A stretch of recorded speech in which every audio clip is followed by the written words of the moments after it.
Hello, welcome back. So maybe parting ways was the best decision all along. Abigail and Adel, Sila, and Tally set out on different tasks now that they could leave Horse's estate. Surprisingly, no one was the worse for wear after their experiences. After battling Hearst and his Camarilla soldiers, Thelma Berkeler, their keeper from the Council of the Great River, came over to the Bellwether unit's side. Thelma was also a kick-ass travel agent, arranging transportation for all three excursions. The most important objective was for Abigail and Adel to return a weakened Alder to the mycelium hiding under Fort Salem. They had to have taken the most perilous path across the Camarilla-infested eastern United States. It was fortunate that they had Sila to provide the three with a chart on how to get into school. Abigail was also returning to Fort Salem, which had been infiltrated by Silver's spies. The oversight officers were led by Colonel Jarrett, who was deluded enough to believe he was in power,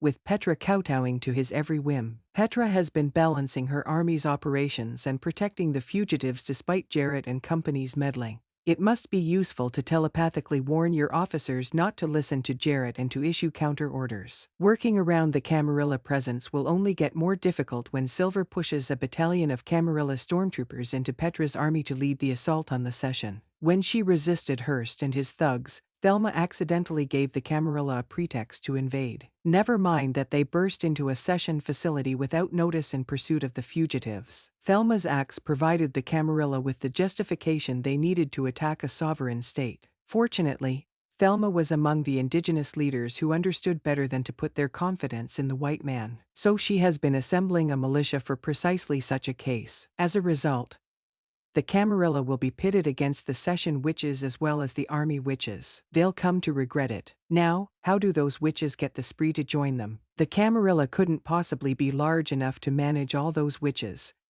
could they? Especially now that Alder has returned to the fray owing to the mycelium. Trust in the mother, she said. First, Alder and Willa completed the closure of all Camarilla drill locations through which the mycelium was poisoned. That implies witches will regain their full potency, putting the Camarilla and their stolen voice boxes at a disadvantage. This must be fantastic news for Rail, who is recuperating in the ICU. Then she returned to Fort Salem, providing hope to the witches who had been oppressed by the Camarilla. After resurrecting from the grave, Alder becomes the witches' rescuer. What role will Penelope play in the future public opinion battle? She's too unstable, based on how she assaulted Abigail, to explain to the world that her father, the president, arranged for her to be publicly killed, isn't she? It was wonderful to see Sila and Edwin bond on their journey back to their home. Sila is all he has left, he said, with Rail's future uncertain. Sila is his only surviving link to Rail. It was past time for someone to tell Edwin the truth about Willa and her time with the spree after she was ostensibly slain in combat. Willa was defending Rail in her own way.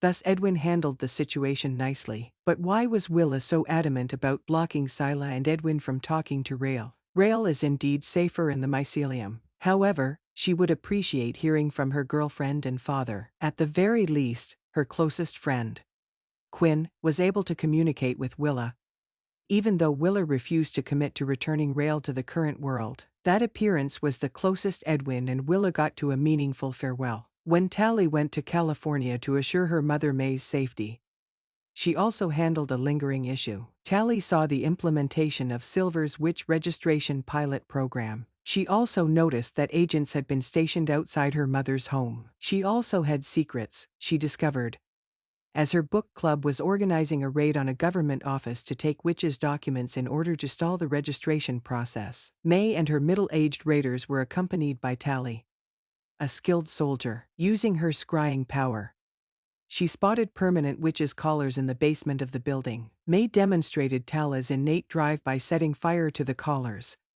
which resulted in the building exploding. When May's viewers arrived, the book club was back in action. Tally and May reconciled, making their separation more friendly this time. May even delivered a pep talk to the dejected Tally, putting her in a better frame of mind for her return to the fight. Thank you for watching. Please don't forget to subscribe and comment below.